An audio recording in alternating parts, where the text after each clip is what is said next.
and the guy's coming. It's not even low speed. It's like 10 miles an hour. That guy will take you right out. Yeah, because some of them don't even make sound, right? No. They don't, like, because they're battery power. Mm-hmm. They're just like stealth. They don't have pull starts. They're not out there in the parking lot putting 2-cycle engine oil in it. Running around with exhaust fumes in the store. Oh, I know. I can just picture like somebody, like the guy's facing him, he's heading right at him, and the guy doesn't know which way to go. You know, have that. Oh, that yeah. I guess we're dancing. Yeah. like in Austin Powers. I think it's a deleted scene, but the steamroller and the guy's screaming. Yeah. Yeah. So they arrested the guy. Apparently he's an unemployed transient. He was being held in the Hernando County lockup in lieu of $6,000 bond. And he got banned from Walmart. So banned for life. That's Mr. Timothy Carr. So I'm sure he's turned his life around in the last 8 years. Yeah, I'm sure. Rehabilitated, as they say. So let's get into the episode. Because that gets us through kind of all the basics, which is good because we're already half an hour in the podcast. Oh man, we gotta get going. So we open up with Paxton. He gets a call in the middle of the night from the sheriff's department, and Mooney tells him, "Hey, we need you to get down here to one of your funeral homes because we're raiding all of your funeral homes right now because we got an anonymous tip that said you're helping dispose of murder victims." So if you remember in the last episode at the end, the last thing we saw was Boyd and Jimmy looking at a room full of rotting corpses. Well, we now know what Boyd's plan was. He got Mooney and Mara to help him plant those corpses at the funeral homes belonging to Paxton, which and then Mooney decided to investigate, and now Paxton's disgraced. And Paxton is in bed and working to get his way out of bed so he can go and straighten this whole situation out. When he turns his light on, he finds that Boyd's already there waiting for him in his room. And we get one of the most kind of overt, creepy moments from Boyd, I would say, right here. And I have it all recorded for you, so I'm going to play that. You looking for this? Disposing of murder victims for money, well, that leaves a bad taste in a Christian's mouth. Small town don't run on a 24-hour news cycle. A small town never forgets. Now word's gonna burn through these hills and hollers like a wildfire. People of Harlan County, rich and poor, will marvel at your debasement and venality. They will spit venom when they speak your name. And they will take your suicide as the last act of a coward. Now your reputation is ruined, your good word worthless, but death will not be the end of your suffering. For generations, your children and your children's children will have a mark against their name, and that will be your legacy. Mr. Crowe. That's scene, really good. It's so good, like directed by Quentin Tarantino. Yeah, that's right. You read the Bible. Yeah, exactly. That's exactly what I think of when I see that scene. I'm like, Ezekiel 25:17, and I will strike down upon thee with great vengeance and furious anger. That's exactly what I see, or what I hear when I see that scene. Yeah, it's probably one of the more powerful murders that Boyd commits. Certainly, I mean, as far as like him, because basically it's the fruition of his planning for the past trying to 5 episodes. Yeah. Basically, what I mean, he's kind of been moving in this direction for days, right? In Showtime. Yeah, for sure.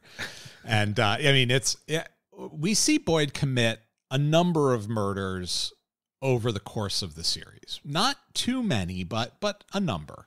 And I think what sets this one apart from all of the others, and it's arguable, right, is that they all of those others felt like it was him or me.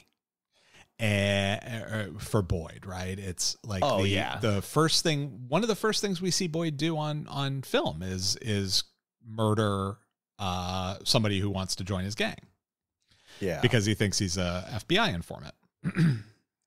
And he murders him right there in cold blood, right? Shoots him in the head right there in cold blood. And so we get the sense immediately that Boyd's a cold-blooded killer, but then he sort of warms up over the course of the rest of the series. And we forget these moments in between long stretches of, you know, him trying to do regular crime. We forget that he is a violent, murderous man.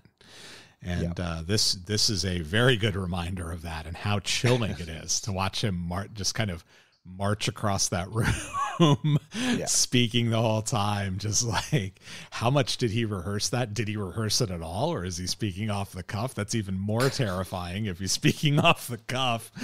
Yeah. So, well, I think it's one of those things that, you know, like Tony Soprano, same thing, you know, he's like a psychopath, and, you know, people kind of like him. Yep. But then you realize when he curb stomps somebody, exactly.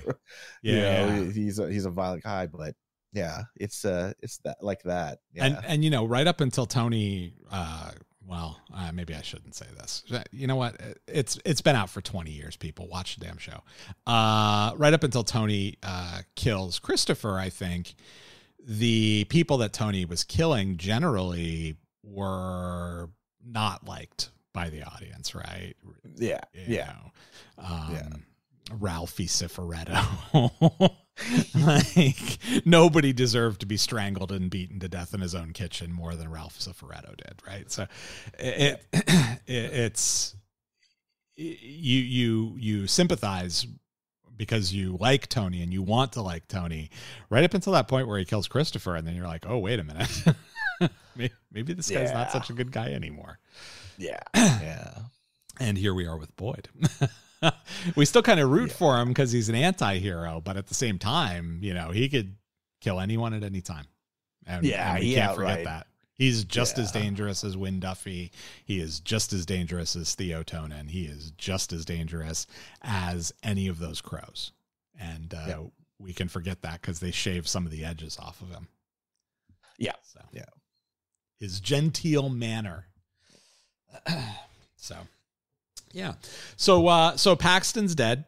Phase 1A of Boyd's plan is complete. We got phase 1B coming up here soon. But so we get then a quick scene between the Will Sasso Canadian gangster character and the Alan Tudyk character. And so Alan Tudyk is a hitman working for Theo. We find out eventually that he's that he's a hitman working for Theo, and he confronts the Canadian gangster, trying to find out where Picker is. Trying to find out who killed Sammy Tonin, because Theo wants revenge for Sammy's murder, and where they can find that person. And so Will Sasso's character gives up all that info, and then the Alan Tudyk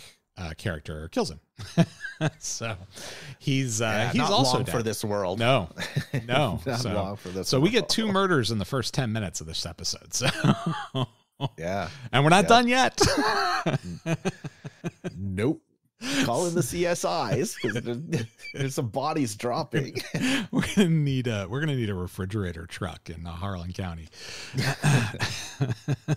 So then, you know, once that's over, we get back into the kind of the main thrust of the story. Wendy Crowe is meeting with Allison. Raylan walks in.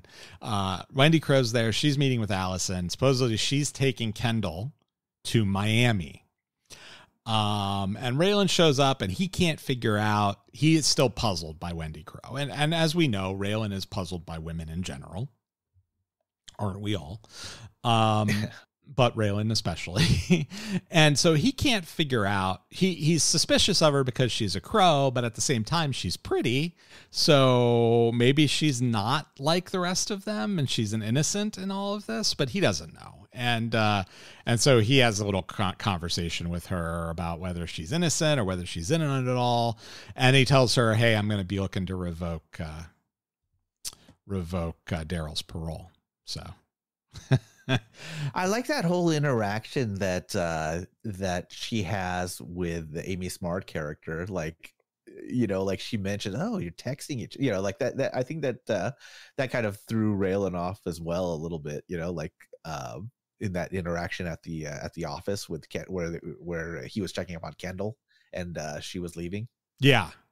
So you think the relationship between Wendy and Allison, and Allison's subsequent sympathy for Kendall especially kind of throws Raylan off a little bit, because I think Allison feels like Raylan's using Kendall as a pawn in his larger chess game against Daryl Crowe Jr.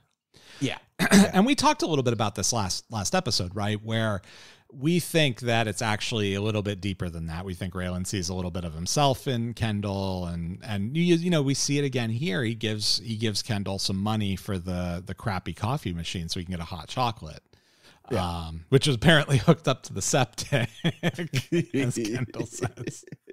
But and so Allison, I think, is suspicious of Raylan, and I would say that this is probably consistent in character for somebody who's in the job that Allison's in. I would imagine she sees a lot of men who use children to manipulate people, right? That would probably a lot of women who do the same thing. So across the board. Oh, can you imagine? Yeah. Like, you know, you're going to what is the child divorce court or whatever, and you know, like parents will like just turn, like when a marriage goes bad, they'll just try and manipulate their children to turn one, you know, like turn them against their one parent or the other. Yeah. Speaking of which, have you seen any of the stuff? Like I just started seeing some stuff about it. This John and Kate +8 stuff, because their kids are all 18 now. No. And they're all coming out and talking about like what it was like for them growing up in that family and filming that show and all that stuff. Like, I guess one of her kids, like one of the sextuplets, one of the ones there was 6 of them. She had him committed for like 2 years when he was a teenager. And according to what I saw, she only visited like 3 times in 2 years or whatever. And the kid was just committed. Ooh. And she didn't tell like the dad where the kid was committed and all. I mean, it's just, it all sounds very consistent and in character. I don't know if any of it's true or not, but apparently there was another thing where the 2 younger ones were on the Today Show recently with her. It's wild. It's that whole situation. Those are a bunch of crazy people. And those poor kids. So like basically the mother is not just being a mother. I mean, she's like a stage mom or whatever. Oh, for sure. Like yeah. She's been whatever. She's been like that forever, right? Yeah. I remember when they were babies, like, you know, 20 years ago now, I guess. And they were and how weird and kind of manipulative she was. And then they got divorced, and that was a whole thing, and all their dirty laundry got aired in the public square. It was it's crazy. Ugh, I do have to respect their ability to continually to find a way to get themselves into the news 20 years later, you know, like, hey, we're still famous. Check that out. Isn't it awesome being famous? No, it's really not. Yeah. That's like the Kardashians. How are they still around? You know? Yeah. Well, I mean, they have so much money. So much money. It's true. They have a lot. And you know what? I'm just going to call back to them being Satan worshipers. I'm not saying they are. I'm just saying. Right. Just saying that, you know, it would be convenient if they were, because, look how famous they got for no reason. For no reason. They may have gone to the crossroads. I'm not. I'm telling you. So Art, Art is looking for Picker also. So we have this